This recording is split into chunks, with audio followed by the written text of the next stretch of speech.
नमस्कार, आप देख रहे हैं डीडी न्यूज। आपके साथ मैं हूं पराक्रम सिंह शेखावत। हमारे खास कार्यक्रम रिपोर्ट एट 10 में आप सभी का स्वागत है। रिपोर्ट एट 10 यानी रात 10 बजे और दिन की 10 बड़ी खबरें।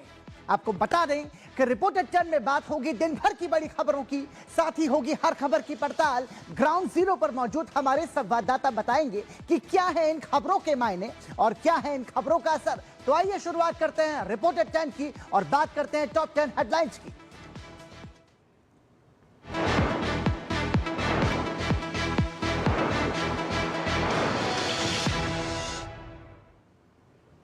और आज की 10 वो बड़ी खबरें जिन पर हम विस्तार से बात करेंगे। सबसे पहले बात होगी जकार्ता में रणनीतिक साझेदारी के नए अध्याय की। प्रधानमंत्री नरेंद्र मोदी का इंडोनेशिया दौरा अपने आप में महत्वपूर्ण है। इसके साथ ही बात होगी मिशन उत्तर प्रदेश की। संगठन, सरकार और रणनीति की क्या तैयारी है, भाजपा ने अपनी बिसात बिछा दी है। चुनाव को लेकर की क्या तैयारी, इस पर पूरी जानकारी देंगे। साथ ही अकाल तख्त बनाम पंजाब सरकार की बात होगी, क्योंकि भगवंत मान की मुश्किलें बढ़ी हैं। क्यों बढ़ी हैं बताएंगे आपको। इसके साथ ही बात मानसून की भी करेंगे, क्योंकि राहत भी है और आफत भी है।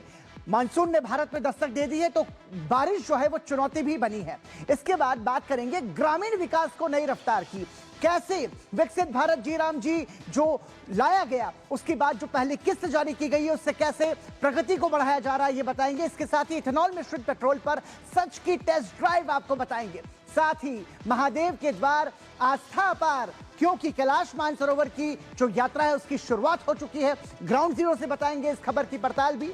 साथ ही राम मंदिर दान प्रकरण पर ट्रस्ट की बैठक पर अब सभी की नजरें हैं। बताएंगे आपको किस तरीके से जांच जारी है और किस तरीके से सियासत जारी है। बात करेंगे खामेनेई के आखिरी सलाम की भी, क्योंकि मातम भी है और मुकाबला भी है। तेहरान में लाखों लोगों की भीड़ जुटी है। साथ ही फुटबॉल विश्व कप में अब करो या मरो की स्थिति है। बताएंगे आपको इस रोमांचक मुकाबले से जुड़ी हुई खबर भी। तो आइए शुरुआत करते हैं रिपोर्ट एट 10 की और सबसे पहले बात प्रधानमंत्री नरेंद्र मोदी के इंडोनेशिया दौरे की।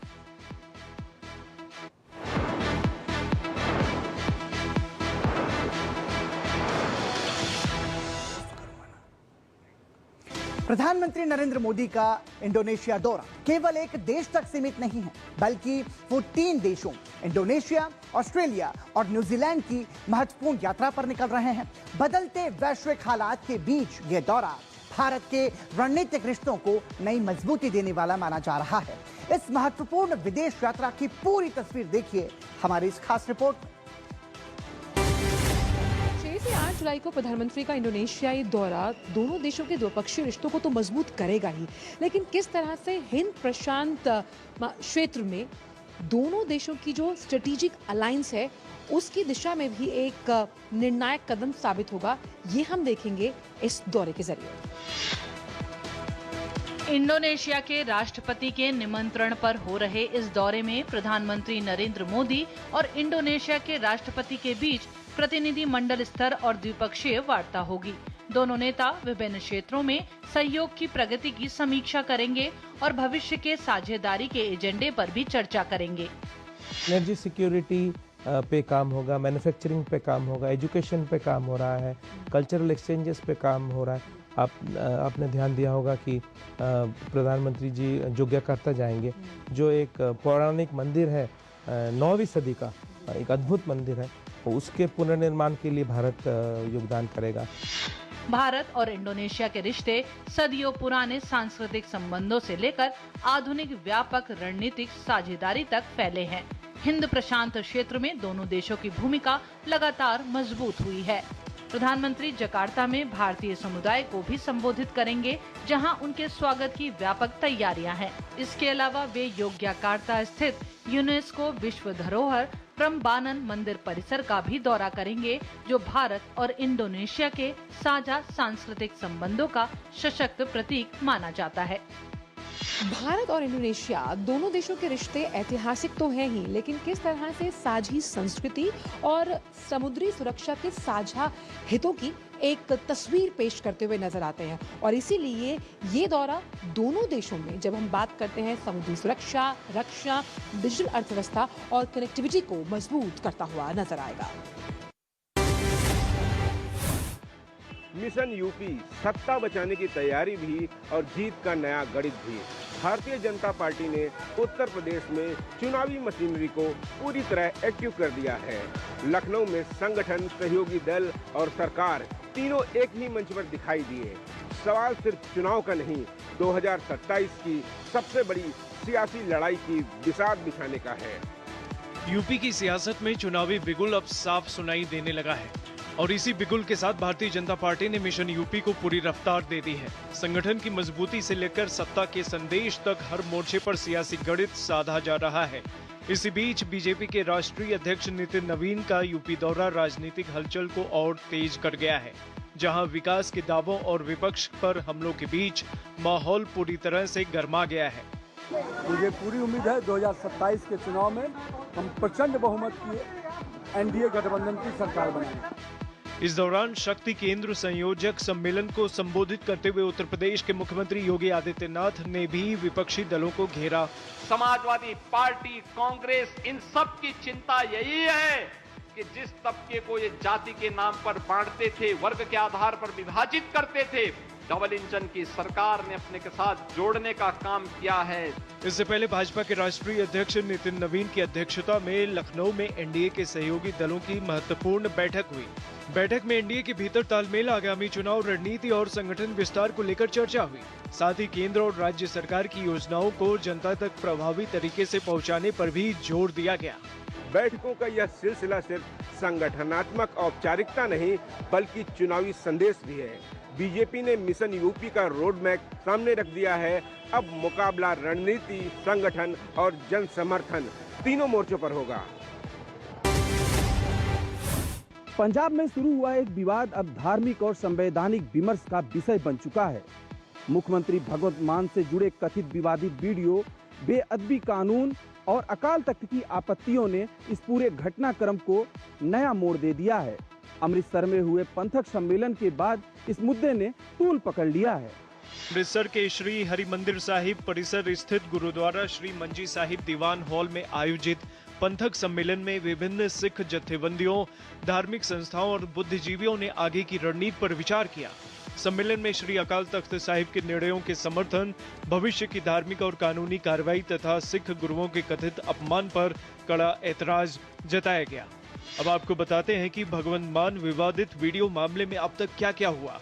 अकाल तख्त ने बेअदबी पर मौजूदा कानून पर विरोध जताया। अकाल तख्त ने बेअदबी की परिभाषा और नए संशोधनों पर असहमति जताई। अकाल तख्त की मांग पर एसजीपीसी ने समर्थन जताया। सिख विधायक अकाल तख्त के सामने पेश हुए। इस बीच मुख्यमंत्री भगवंत मान ने सभी आरोपों से इंकार करते हुए कहा कि कथित वीडियो फर्जी है और उसमें दिखाई देने वाला व्यक्ति वे नहीं है। अब आपको बता दें कि इस विवाद के बाद पंजाब का बेअदबी कानून भी चर्चा के केंद्र में आ गया है। 13 अप्रैल को सर्वसम्मति से पारित गुरु ग्रंथ साहिब सत्कार संशोधन विधेयक 2026 पर अकाल तख्त ने यह कहते हुए आपत्ति जताई कि इसे सिख पंथ से पर्याप्त परामर्श के बिना तैयार किया गया। अकाल तख्त ने पंजाब सरकार से स्पष्टीकरण मांगते हुए अधिनियम में सुझाए गए संशोधन शामिल करने के लिए 1 माह का समय भी दिया था। विवादित वीडियो और बेअदबी कानून, इस पर उठे सवाल अब राजनीति से आगे बढ़कर कानूनी और धार्मिक विमर्श का हिस्सा बन चुके हैं। ऐसे में सरकार और अकाल तख्त के अगले कदम पर सबकी निगाहें टिकी हैं। मॉनसून ने पूरे देश भर में दस्तक दे दी है, लेकिन इसकी तस्वीर हर जगह एक जैसी नहीं। कहीं तपती धरती से राहत मिली है, तो वहीं कहीं जनजीवन की चुनौतियों को भी बारिश ने बढ़ा दिया है। माया नगरी मुंबई में पानी पानी है और वहीं दिल्ली एनसीआर ने राहत की पहली बारिश महसूस की। शनिवार रात से हो रही मूसलाधार बारिश ने मुंबई की रफ्तार थाम दी है। कई इलाकों में 24 घंटे के भीतर 250 से 300 मिलीमीटर से ज्यादा बारिश दर्ज की गई। निचले इलाके जलमग्न हो गए, सड़कें पानी में डूब गईं और कई स्थानों पर जनजीवन प्रभावित हुआ। मौसम विभाग ने मुंबई के लिए रेड अलर्ट जारी किया है। समुद्र में ऊंची ज्वार की चेतावनी के बीच एनडीआरएफ और एसडीआरएफ को अलर्ट पर रखा गया है। हालांकि राहत की बात यह है कि मुंबई की लाइफलाइन कही जाने वाली लोकल ट्रेन सेवाएं जारी हैं। कुछ चीजें हैं वो केवल मुंबई के एरिया में नहीं है, बल्कि पूरे भारतवर्ष में जो मानसून का आगमन हुआ है उसके चलते कुछ समय के लिए भी ट्रेन दिख रही है। बाकी सभी ट्रेनों का जो संचालन है वो नॉर्मल रूप से अभी भी चल रहा है। मुंबई ही नहीं, पश्चिम बंगाल, ओडिशा और केरल में भी रेड अलर्ट जारी है। गुजरात, मध्य प्रदेश और छत्तीसगढ़ में भारी से बहुत भारी बारिश का अनुमान है, जबकि राजस्थान के कई जिलों में ऑरेंज अलर्ट है। पहाड़ी राज्यों में भूस्खलन और अचानक बाढ़ का खतरा बना हुआ है। उधर दिल्ली एनसीआर में मानसून की दस्तक ने भीषण गर्मी और उमस से राहत दी है। मौसम विभाग का अनुमान है कि अगले कुछ दिनों में हरियाणा, पंजाब और राजस्थान के शेष हिस्सों तक भी मानसून तेजी से पहुंच जाएगा। कहीं मानसून राहत का काम कर रहा है तो कहीं चुनौतियों को भी बढ़ावा दे रहा है। ऐसे में मौसम विभाग की दी हुई चेतावनियों पर नजर और प्रशासन की दी हुई सलाह का पालन करना ही सबसे बड़ा बचाव का काम है। विकसित भारत के संकल्प को गांव तक पहुंचाने के लिए आज एक बड़ा कदम उठाया गया। जी हां, केंद्रीय ग्रामीण विकास मंत्री शिवराज सिंह चौहान ने सभी राज्यों और केंद्र शासित प्रदेशों के मंत्रियों के साथ मिलकर वीडियो कॉन्फ्रेंसिंग की। इस वीडियो कॉन्फ्रेंसिंग के जरिए उन्होंने बीबीजी रामजी योजना की समीक्षा की। साथ ही इस योजना के लिए लगभग 25,000 करोड़ की पहली किस्त जारी की। प्रधानमंत्री नरेंद्र मोदी का मानना है कि विकसित भारत का रास्ता गांवों से होकर गुजरता है। इसी सोच को आगे बढ़ाते हुए केंद्रीय ग्रामीण विकास एवं कृषि मंत्री शिवराज सिंह चौहान ने वीडियो कॉन्फ्रेंसिंग के जरिए राज्यों के ग्रामीण विकास मंत्रियों के साथ योजना की समीक्षा की और पहली किस्त जारी की। उन्होंने कहा कि ये राशि ग्रामीण विकास और रोजगार सृजन को नई गति देगी। मनरेगा में जितनी कमियां थी उनको दूर करते हुए 1 जुलाई से विकसित भारत जी राम जी योजना पूरे देश में लागू हो गई है। आज हमने मजदूर भाई और बहनों को मजदूरी देने के लिए भारत सरकार की ओर से 25,863 करोड़ रुपए की मदर सैंक्शन राज्यों को जारी की है। नई योजना के तहत ग्रामीण परिवारों को 125 दिनों के रोजगार की गारंटी मिलेगी और 300 रुपए प्रतिदिन से कम मजदूरी नहीं दी जाएगी। डिजिटल उपस्थिति, जियो टैगिंग और रियल टाइम मॉनिटरिंग जैसी व्यवस्थाओं से पारदर्शिता और जवाबदेही भी सुनिश्चित होगी। बीबीजी रामजी योजना का उद्देश्य सिर्फ रोजगार देना नहीं बल्कि गांवों को आत्मनिर्भर और आर्थिक मजबूती देना भी है। इस योजना के तहत 5 वर्षों में 7.5 लाख करोड़ का भारी निवेश प्रस्तावित है, जो प्रति पंचायत स्थाना करोड़ों रुपए के विकास कार्यों को सुनिश्चित करेगा।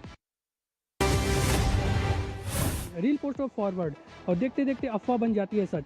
इन दिनों E20 पेट्रोल को लेकर भी ऐसे कई दावे वायरल हो रहे हैं, लेकिन क्या सचमुच इथेनॉल ब्रांडिंग आपकी गाड़ी के लिए खतरा है या फिर सोशल मीडिया का फैलाया हुआ भ्रम?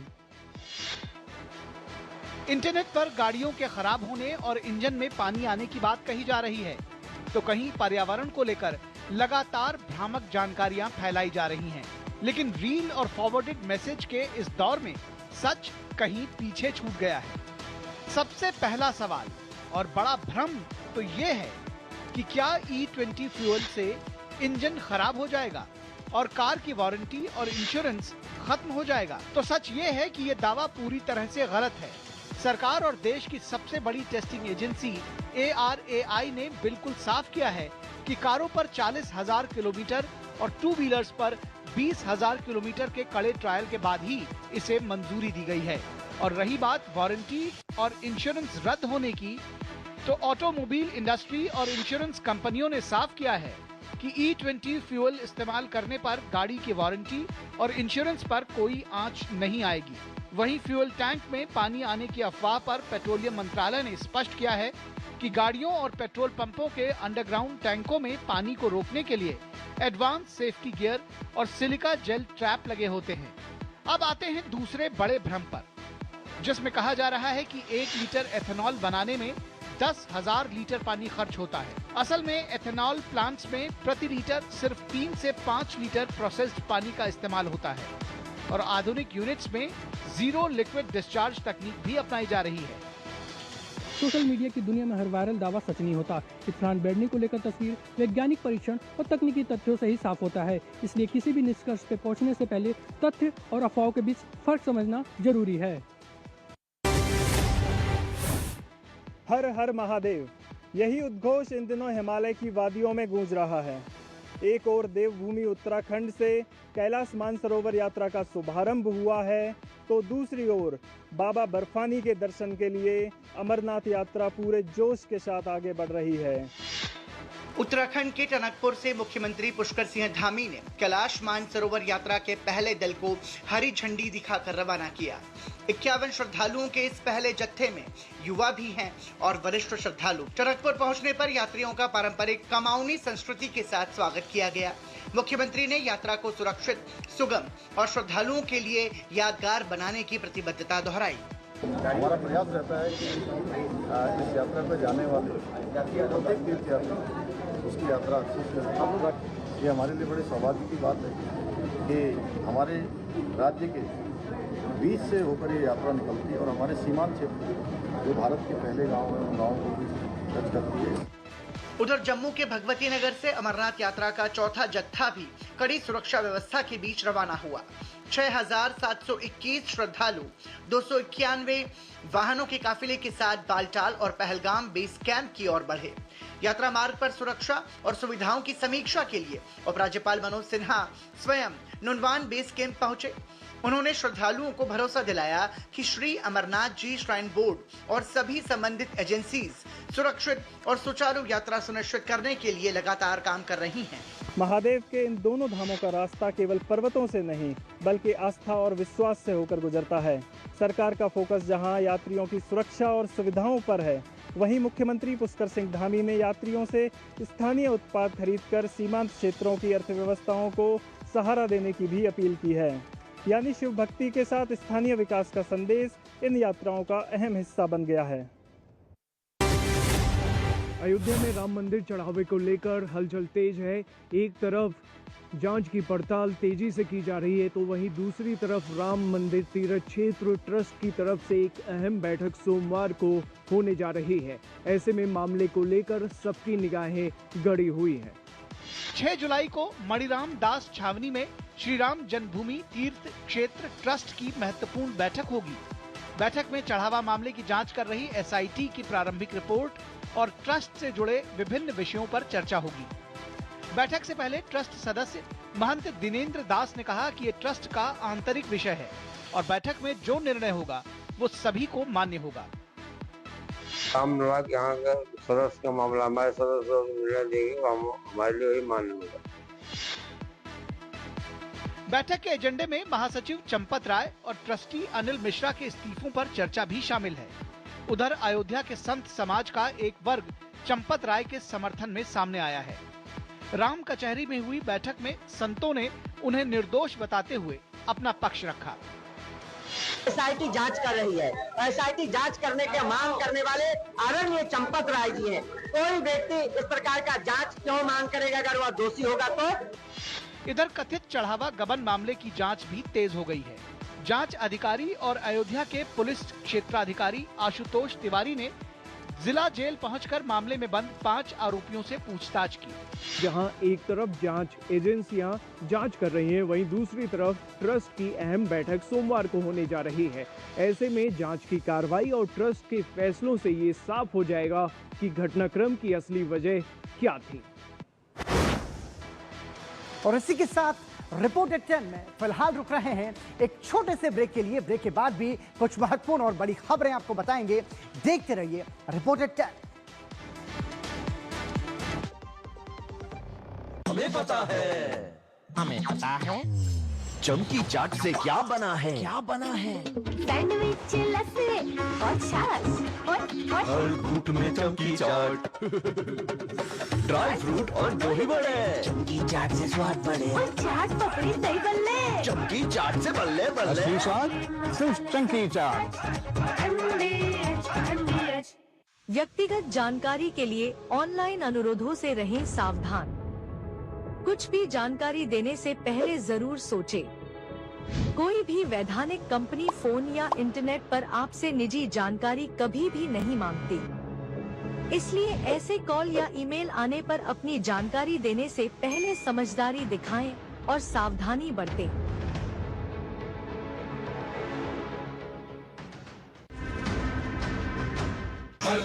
तैयार है, बिल्कुल तैयार है।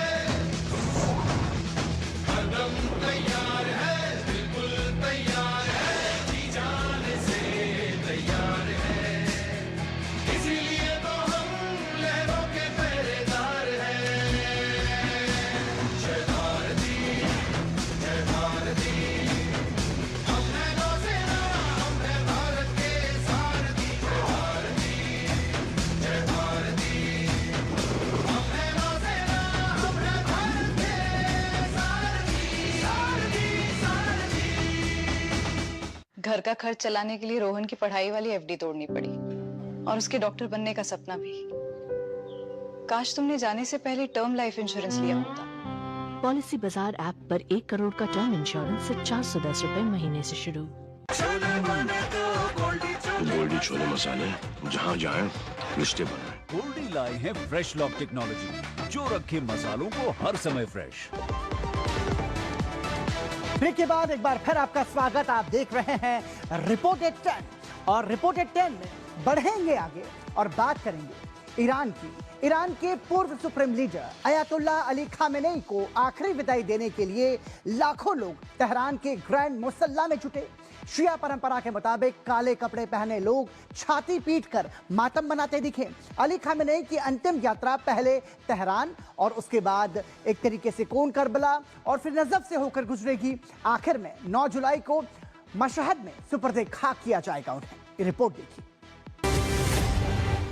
नम आंखों के साथ ईरान के लोग अपने चहेते नेता सुप्रीम लीडर अली खामनेई को अंतिम विदाई देने के लिए लाखों की संख्या में पहुंच रहे हैं। हालांकि इस दौरान भी ईरान और अमेरिका की तू-तू मैं-मैं की जुबानी जंग जारी है। ट्रंप लगातार खामनेई के अंतिम संस्कार का मजाक बना रहे हैं, जिसके जवाब में ईरान ने कहा है लोगों को मारा जा सकता है लेकिन विचारों को नहीं। ट्रंप के पास न सभ्यता है, न इतिहास, न ही सम्मान। ईरान के दिवंगत supreme leader Ayatollah Ali Khamenei के अंतिम संस्कार कार्यक्रम का रविवार को तीसरा दिन रहा। रविवार को तेहरान की केंद्रीय मस्जिद के परिसर में हजारों लोगों की मौजूदगी में खामनेई और उनके परिवार के 4 लोगों के लिए जनाजे की नमाज पढ़ी गई। खामनेई के 3 बेटों ने प्रार्थना की, लेकिन उनके उत्तराधिकारी मुश्तबा खामनेई नदारद रहे। देश की सबसे वरिष्ठ धार्मिक शख्सियतों में से एक जाफर सुबहानी ने इस प्रार्थना सभा का नेतृत्व किया। लाखों लोग तेहरान के ग्रैंड मुसल्ला में जुट रहे हैं। शिया परंपरा के मुताबिक काले कपड़े पहने लोग छाती पीटकर मातम कर रहे हैं। इस दौरान लोगों ने खून बहेगा, अमेरिका मुर्दाबाद और बदला बदला जैसे नारे लगाए। तेहरान में 3 जुलाई से खामनेई के अंतिम संस्कार से जुड़ी रस्में शुरू हो गई हैं, जो 9 जुलाई तक चलेंगी। अंतिम संस्कार से जुड़ी रस्मों में अब तक 100 से ज्यादा देशों के प्रतिनिधिमंडल शामिल हो चुके हैं। अयतुल्लाह अली खामेनेई के अंतिम संस्कार कार्यक्रम के दौरान भी अमेरिकी राष्ट्रपति ट्रंप ने अपने बयानों से सनसनी मचाए रखी। वहीं ईरान की ओर से भी ट्रंप को लगातार प्रतिवाद मिल रहा है। दूसरी तरफ होर्मुज में तनाव एक बार फिर बढ़ता नजर आ रहा है। समुद्री निगरानी कंपनी विंडवर्ल्ड के मुताबिक IRGC की नौकाओं की गश्त और रेडियो चेतावनी के बाद 6 मालवाहक जहाजों ने अपना रास्ता बदल लिया है। एक और अंतिम विदाई का गम तो दूसरी ओर जुबानी जंग। तेहरान में लाखों लोगों की मौजूदगी, बदले के नारे और हॉर्मुज की गतिविधियां। संकेत साफ हैं, हालात अभी सामान्य नहीं हुए हैं। ऐसे में देखना होगा कि दोनों देशों के बीच जारी ये जुबानी जंग खत्म होती है या इसका असर पश्चिम एशिया और वैश्विक स्थिरता पर एक बार फिर पड़ने वाला है। रिपोर्टर 10 में यहाँ रुक रहे हैं एक छोटे से ब्रेक के लिए। आप बने रहिए हमारे साथ।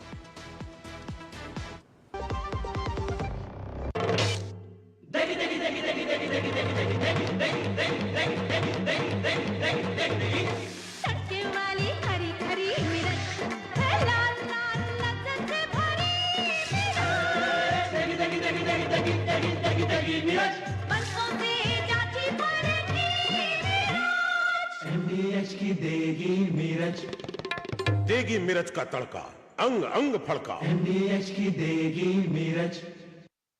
व्यक्तिगत जानकारी के लिए ऑनलाइन अनुरोधों से रहें सावधान। कुछ भी जानकारी देने से पहले जरूर सोचें। कोई भी वैधानिक कंपनी फोन या इंटरनेट पर आपसे निजी जानकारी कभी भी नहीं मांगती, इसलिए ऐसे कॉल या ईमेल आने पर अपनी जानकारी देने से पहले समझदारी दिखाएं और सावधानी बरतें। पता है, लोग अक्सर मुझसे पूछते हैं कॉल सेंटर का स्टेडी जॉब क्यों छोड़ा। I wanted more out of life. बस मैंने अपना स्टार्टअप शुरू किया। जानना चाहोगे कैसे? Then start up your own business as an LIC agent. यहाँ सब कुछ है। Great products, zero investment, leading organization and unlimited opportunities. तो क्या आप तैयार हैं? LIC एजेंट बनो। अब बड़ा सोचो। हमारी वेबसाइट पर जाएं या अपनी नजदीकी LIC शाखा से संपर्क करें। जब धरती चीर कर निकलता है लोहे का पत्थर और मिलता है मोंगिया के जोश से, फिर तपता है, पिघलता है और बनता है फौलाद। अब होता है सरिया सारी खूबियों के साथ। मोंगिया स्टील, मजबूत देश का मजबूत सरिया। ब्रेक के बाद एक बार फिर आपका स्वागत। आप देख रहे हैं रिपोर्टर 10 और आइए बढ़ते हैं आगे। फीफा वर्ल्ड कप 2026 में 5 जुलाई को यानी कि आज राउंड ऑफ 16 के 2 सबसे बड़े रोमांचक मुकाबले खेले जाएंगे। भारतीय समय अनुसार रात 1:30 बजे पहला मैच ब्राजील और नॉर्वे के बीच होगा, जिसमें एर्लिंग हॉलैंड एक्शन में नजर आने वाले हैं, जबकि दूसरा मुकाबला मैक्सिको और इंग्लैंड के बीच खेला जाएगा। मैक्सिको अब तक टूर्नामेंट में अपराजित है, वहीं इंग्लैंड को आखिरी मैच में हैरी केन ने 2 गोल दागकर धड़कन रोक देने वाले मैच में जीत दिलाई थी। इन दोनों मैचों की विजेता टीम्स क्वार्टर फाइनल में जगह बनाएंगी। ऐसे में चारों टीमों के लिए यह मुकाबला करो या मरो जैसा होगा। अब बात उस दौर की जहां नाम नहीं सिर्फ खेल चलता है, जहां एक गलती और विश्व कप का सफर खत्म। आज राउंड ऑफ 16 में मैदान पर उतरेंगे 2 दिग्गज और 2 बड़े दावेदार, जहां एक तरफ ब्राजील के सामने होगी नॉर्वे की चुनौती, तो दूसरी तरफ इंग्लैंड से होगी मैक्सिको की टक्कर। मजबूत की थी, लेकिन इतिहास उसके पक्ष में नहीं है। ब्राजील आज तक नॉर्वे को विश्व कप या किसी भी आधिकारिक मुकाबले में हरा नहीं पाया है। 4 मुकाबलों में 2 ड्रॉ रहे और 2 जीत नॉर्वे के नाम रही। ऐसे में फिर सबकी निगाहें 5 गोल दाग चुके नॉर्वे के स्टार स्ट्राइकर अर्लिंग हालैंड पर होंगी, जबकि ब्राजील अपने अनुभव और आक्रामक खेल के दम पर इतिहास बदलने उतरेगा। उधर मेक्सिको सिटी के ऐतिहासिक एस्टेका स्टेडियम में इंग्लैंड और मेजबान मेक्सिको के बीच भी जबरदस्त मुकाबला होगा। यही वो मैदान है जहां 1986 में अर्जेंटीना के हाथों मिली हार आज भी इंग्लैंड के फुटबॉल इतिहास का दर्दनाक अध्याय मानी जाती है। इस विश्व कप पे हॉलैंड ने मुश्किल हालात से निकलकर दमदार वापसी की है। कांगो के खिलाफ कप्तान हैरी केन के आखिरी 15 मिनट में किए गए 2 गोल टीम को यहां तक लेकर आए हैं, लेकिन मेक्सिको का रिकॉर्ड भी किसी किले से कम नहीं। टीम ने इस विश्व कप में अब तक एक भी गोल नहीं खाया है और एस्टेका में विश्व कप का कोई भी मुकाबला कभी नहीं गंवाया। ऐसे में घरेलू दर्शकों का जोश और इतिहास का भरोसा उसके सबसे बड़े हथियार होंगे। आज सिर्फ 2 मुकाबले नहीं खेले जाएंगे, बल्कि 2 इतिहास भी लिखे जाएंगे। सवाल ये है कि क्या ब्राजील नॉर्वे के खिलाफ अपना सूखा खत्म कर पाएगा और क्या एज़टेक का किला मेक्सिको के ही नाम रहेगा? जवाब मिलेगा विश्व कप के इन 2 हाई वोल्टेज मुकाबलों में। तो एक तरफ इंडोनेशिया से शुरू हो रहा प्रधानमंत्री नरेंद्र मोदी का विदेश दौरा महत्वपूर्ण है, तो वहीं मिशन उत्तर प्रदेश के तहत भारतीय जनता पार्टी ने अपनी रणनीतिक बिसात बिछाने की तैयारी शुरू कर दी है। भारत में जहां मॉनसून की शुरुआत हो चुकी है, तो वहीं विकसित भारत जी राम जी की पहली किस्त जारी कर सरकार ने ग्रामीण विकास और रोजगार सृजन को नई गति देने का प्रयास किया है। हर हर महादेव के जय घोष के साथ पवित्र कैलाश मानसरोवर की यात्रा का पहला जत्था रवाना हुआ, तो वहीं राम मंदिर के चढ़ावे पर अब सभी की निगाहें जांच के परिणाम पर टिकी हैं। साथ ही फीफा विश्व कप के रोमांचक मुकाबले के लिए भी फुटबॉल प्रशंसक उत्साहित हैं। इसी के साथ आज रिपोर्टर 10 में इतना ही। दीजिए अनुमति, नमस्कार।